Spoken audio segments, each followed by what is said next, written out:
Assalamualaikum warahmatullahi wabarakatuh. Masih menjadi perdebatan soal bagaimanakah bentuk bumi yang kita tinggali ini. Apakah benar bumi berbentuk bulat pula ataukah justru berbentuk bola datar? Kesimpulannya luas, bumi setara dengan luas langit. Al-Quran Surat Al-A'raf ayat 25. Di bumi ini manusia dilahirkan, dimatikan lalu dibangkitkan kembali. Sudah dijelaskan, siklus awal sampai akhir manusia tidak akan bisa keluar dari bumi. Lalu, apakah mungkin manusia bisa sampai ke bulan? Padahal hal itu hanya bisa dilakukan oleh kekasih Allah saja, seperti nabi atau wali. Al-Waliyah menghikayatkan, pada masa Bani Israel ada seorang laki-laki bernama Isya. Dia adalah seorang ulama Bani Israel. Setiap saat dia sering membolak-balikan lembaran kitab-kitab kuno Samawi untuk ditelaahnya. Sampai suatu ketika di lembaran-lembaran itu dia menemukan tulisan tentang sifat-sifat Nabi Muhammad SAW. Dia dengan sigap mencatat semua sifat-sifat tersebut yang tercecer di beberapa lembaran. Kemudian dia mengumpulkan menjadi satu halaman, dan pada akhirnya ia sembunyikan lembaran itu yang di dalamnya terdapat sifat-sifat Nabi Muhammad SAW ke dalam sebuah peti. Selanjutnya peti itu dikunci mati. Tidak ada seorang pun yang mengetahui di mana kunci peti itu disembunyikan, bahkan dia sendiri. Isya ini mempunyai seorang anak kecil bernama Balukia. Menjelang akhir ajalnya, Isya berwasiat kepada anaknya Balukia agar bisa meneruskan tugasnya, yaitu menjadi hakim di kalangan Bani Israel. Setelah beberapa waktu lamanya, Balukia menjadi hakim menggantikan ayahnya. Saat itu, dia melihat sebuah peti terkunci di rumahnya. Peti itu membuat Balukia menjadi penasaran. Dia menanyakan isi peti itu pada ibunya. Ibunya malah menjawab, "Aku tidak tahu apa yang ada di dalam peti itu. Bahkan kunci-kuncinya pun aku belum pernah mengetahuinya." Balukia semakin penasaran ingin mengetahui isi peti tersebut. Akhirnya, pada keras ia menggedor kunci-kunci yang menutup rapat peti itu. Setelah dibukanya, ternyata di dalamnya terdapat sebuah lembaran. Lembaran itu berisi sifat-sifat Nabi Muhammad SAW. Dan lembaran itu dikatakan bahwa Muhammad adalah penutup para nabi dan rasul.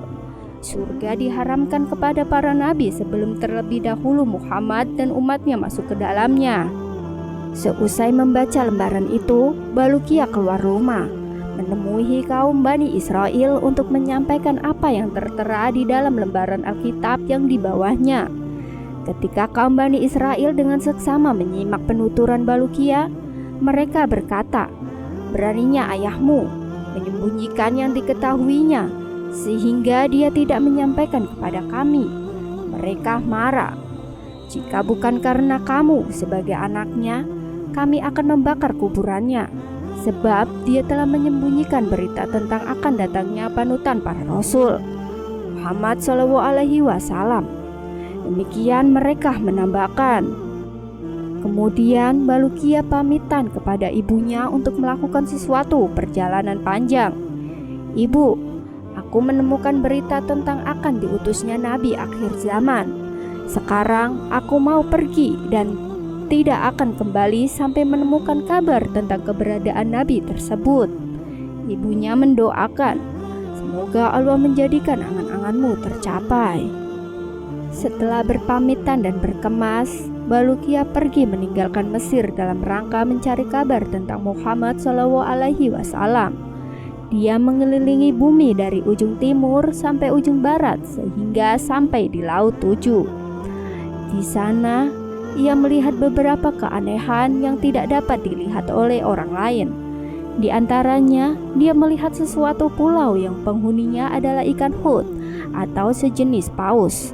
Ikan-ikan itu berkata, "La ilaha illallah Muhammad Rasulullah." Tiada Tuhan selain Allah, Muhammad itu utusan Allah. Melihat hal itu, Balukia menyapa mereka, "Assalamualaikum." Tetapi mereka tidak menjawabnya. "Kami belum pernah mendengar sama sekali perkataan seperti itu. kata ikan-ikan hiut itu. Balukia menjelaskan, ungkapan tersebut adalah sunnah Nabi Adam. Ikan-ikan Hud bertanya, "Dari mana asal kamu?" "Aku berasal dari kaum Bani Israel," jawab Balukia. Akan tetapi, meskipun mereka banyak bertanya, tetap saja mereka tidak mengenali Balukia.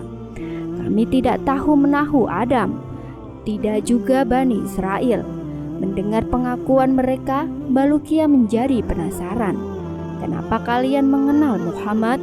Mereka menjawab, "Sejak awal mula Allah menciptakan kami seperti ini, mengucapkan kalimat syahadah di atas. Sebenarnya kami berasal dari ikan neraka jahanam." "Bagaimana keadaan neraka jahanam?"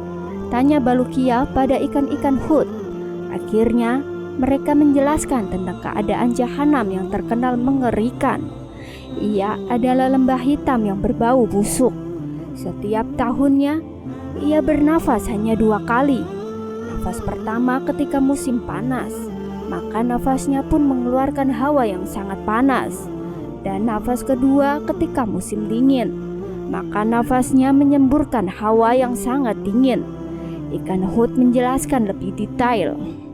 Selanjutnya, Balukia melonggakkan pandangannya ke arah pulau lainnya. Di sana ia melihat ikan Hud yang ukurannya lebih besar dari yang pertama. Ikan tersebut bagaikan pelepah kurma. Di antara ikan-ikan Hud itu terdapat seekor ikan Hud yang berwarna kuning. Jika ia berjalan, maka ikan-ikan Hud di sekitarnya ikut berjalan. Ketika ikan-ikan Hud merasa diperhatikan oleh Balukia, mereka bertanya, "Siapakah kamu?" Balukia menjawab, "Aku adalah Balukia dari Bani Israel." Perkataan Balukia itu asing di telinga mereka. Kami belum pernah mendengar perkataan itu sebelumnya. Sebenarnya aku ditugaskan untuk menguasai semua ikan Hud yang ada di dunia. Jika tidak ada aku, maka ikan-ikan Hud itu akan mengejar kaum Bani Israel dan memangsanya dalam 1 hari. Kemudian Balukia melanjutkan perjalanannya sampai ke laut ke-7. Di sana dia menjumpai beberapa keanehan yang panjang sekali untuk dapat disebutkan di sini. Di antara keanehan-keanehan tersebut, Balukia melihat sebuah pulau yang di dalamnya terdapat sebuah pohon kurma dari emas. Jika pohon itu terkena sinar matahari pagi, maka akan kelihatan mencorong bagaikan kilat. Ketajaman sinarnya tidak dapat ditembus dengan pandangan mata. Selain pohon kurma, di pulau tersebut terdapat juga pohon yang besar. Ketika Balukia mencoba untuk mengambil salah satu dari pohon-pohon tersebut, maka ada suara yang menyerunya, "Awas, jangan kau ganggu aku, wahai orang yang salah." Maka Balukia mengurungkan niatnya tadi. Dia akhirnya duduk beristirahat. Di tengah kesantaiannya, tiba-tiba dia dikejutkan dengan segerombongan orang yang turun dari langit. Masing-masing dari mereka turun dengan mengunuskan sebilah pedang. Begitu melihat Balukia, mereka bertanya, "Bagaimana kamu bisa tiba di tempat ini?" Balukia pun menjelaskan tentang dirinya. "Aku berasal dari Bani Israel. Namaku adalah Balukia. Sekarang aku ingin tahu siapa kalian sebenarnya." "Kami adalah kaum jin yang beriman. Allah mengirimkan kami dari langit untuk membunuh golongan jin kafir di muka bumi." Akhirnya Balukia meninggalkan mereka. Di tengah perjalanan, Balukia kembali dikagetkan dengan adanya seorang malaikat yang posturnya amat sangat besar. Malaikat itu berdiri tegap dengan tangan kanannya di ujung timur dan tangan kirinya di ujung barat. Dia senantiasa berucap, "La ilaha illallah Muhammad Rasulullah." Tiada Tuhan selain Allah, Muhammad itu utusan Allah. Setelah Balukia mengucapkan salam, dia ditanya dahulu oleh raja itu, "Siapakah Anda?" Balukia menjawab, "Aku adalah Balukia, berasal dari Bani Israel. Aku melancong guna mencari Nabi akhir zaman." "Sekarang siapakah Anda?" tanya Balukia ingin tahu. Aku adalah malaikat yang diberi tugas untuk mengatur gelapnya malam dan terangnya siang. Demikian malaikat itu menjelaskan. Bulukia kembali bertanya, apa maksudnya kedua garis yang ada di keningmu? Di kening malaikat itu ada 2 garis bertuliskan panjang dan pendeknya siang dan malam. Malam tidak akan melebihi batasnya yang sudah ditetapkan. Selanjutnya, Bulukia meneruskan perjalanannya. Tiba-tiba, ia bertemu dengan seorang malaikat yang badannya sangat amat besar. Malaikat itu senantiasa mengucapkan lafal, La ilaha illallah Muhammad Rasulullah. Tiada Tuhan selain Allah. Muhammad itu utusan Allah. Setelah saling sapa dengan ungkapan salam, Bulukia menanyakan siapa sosok yang amat besar itu sebenarnya. Aku adalah malaikat yang ditugaskan untuk mengatur angin dan laut. Aku tidak sekali-kali menghembuskan angin kecuali jika ada konstruksi dari Allah. Angin aku kendalikan dengan tangan kananku, sedangkan laut aku kemudikan dengan tangan kiriku. Jika tidak dengan demikian, maka orang-orang yang ada di bumi ini akan semena-mena memanfaatkannya. Demikian malaikat demi malaikat dilalui Bulukia. Perjalanan Bulukia kembali diteruskan sampai akhirnya tiba di Gunung Kaf. Gunung tersebut terdiri dari tumpukan batu yakut berwarna hijau. Besarnya gunung itu dapat menutupi dunia dan segala isinya. Di antara keistimewaan gunung itu, ia dapat melihat langit dunia yang berwarna biru. Allah telah menugaskan seorang malaikat untuk menempati gunung ini. Apabila Allah hendak menggempakan bagian salah satu bumi ini, Dia memerintahkan malaikat di atas untuk menggerakkan akar-akar yang ada di tempat gempa itu. Kemudian dihubungkan kepada gunung Kaf. Maka terjadilah gempa. Apabila Allah hendak menghancurkan satu kota, maka Allah menginstruksikan kepada malaikat tersebut untuk memutuskan akar-akar atau fondasi kota itu dari bumi. Dengan dicabutnya paku bumi dari suatu kota, maka kota itu akan roboh. Selanjutnya, Bulukia bertanya, apa saja yang berada di belakang gunung Kaf ini? Malaikat itu menjawab, ada 40.000 kota. Semuanya bukan termasuk kota-kota yang ada di dunia, karena kota-kota ini terbuat dari emas dan perak. Siang dan malam tidak dapat menembusnya, sedangkan penduduknya terdiri dari para malaikat. Mereka semua bertasbih kepada Allah, tidak berbuat durhaka kepadanya. Kemudian Bulukia menanyakan apa saja yang ada di belakang kota-kota tersebut. Malaikat itu kembali menjawab, di belakangnya ada 70.000 hijab atau satir. Setiap hijab besarnya seluas dunia. Adapun di belakang hijab-hijab itu tidak ada yang mengetahuinya kecuali Allah. Demikian malaikat penjaga gunung Kaf menjelaskan apa yang diketahuinya kepada Bulukia. Bulukia meneruskan perjalanannya dengan menelusuri gunung Kaf sampai ujung. Di sana ia melihat para malaikat yang kesemuanya itu berbentuk kijang. Bulukia mengucapkan salam kepada mereka. Setelah mereka membalas salamnya, Bulukia bertanya, siapakah kalian? Mereka menjawab, kami adalah para malaikat Allah. Kami selalu menyembah kepada Allah Subhanahu wa Ta'ala di sini sejak pertama kali diciptakan. Kemudian Bulukia menanyakan gunung yang amat besar yang ada di hadapan mereka dengan mengeluarkan cahaya laksana matahari. Para malaikat itu menjawab, itu adalah gunung dunia yang terdiri dari tumpukan emas. Semua barang tambang yang berada di perut bumi berasal dari gunung itu. Setelah itu, Bulukia pergi meninggalkan mereka. Perjalanan Bulukia sampai di sebuah lautan yang sangat luas. Di sana ia melihat 2 ikan hut yang sangat besar. Bulukia menyapa mereka dengan mengucapkan salam. Setelah menjawab salamnya, kedua ikan itu bertanya, siapakah kamu wahai makhluk Allah? Bulukia menjawab, aku adalah Bulukia, berasal dari Bani Israel. Kedatanganku kemari dalam rangka mencari Muhammad, penutup para nabi. Dan tak terasa perjalanan begitu jauh, dia merasakan perutnya lapar. "Apakah kalian mempunyai makanan?" ujar Balukia meminta belas kasihan dari ikan Hud. Mereka pun mengeluarkan sepotong roti yang berasal dari pemberian Allah. Balukia langsung menyantap roti itu dengan lahap. Setelah itu, dia tak lagi merasakan lapar lagi di perutnya. Usai menelusuri pulau tersebut, Balukia melihat seekor burung besar terbang dengan bentuk yang sangat indah. Tingkat burung itu membuat ia heran melihatnya. Ia bertengger di sebuah dahan pohon. Di bawahnya terdapat hidangan makanan dengan ikan panggang sebagai pelengkapnya. Balukia mendekati burung tersebut. Seperti biasa, usai mengucapkan salam, dia bertanya, "Siapakah Anda?"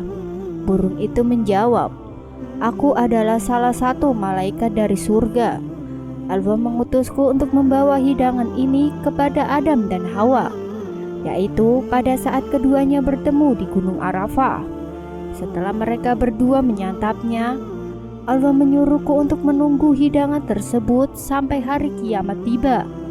Allah juga menyuruhku untuk memberikan makanan bagi setiap orang yang datang kemari." Maka Balukia menyantap makanan yang ada di depannya. Meskipun dia memakannya dengan sangat lahap, hidangan itu tidak berkurang sedikit pun, utuh seperti semula.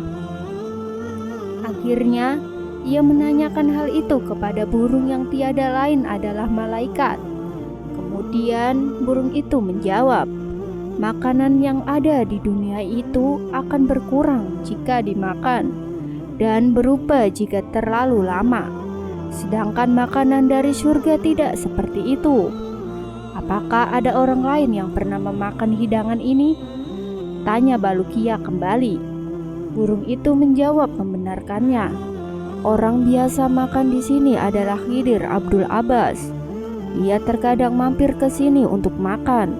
Setelah itu, dia pergi lagi," ujar burung itu menutup pembicaraan. Ketika nama Khidir disebutkan, Balukia langsung terperanjat.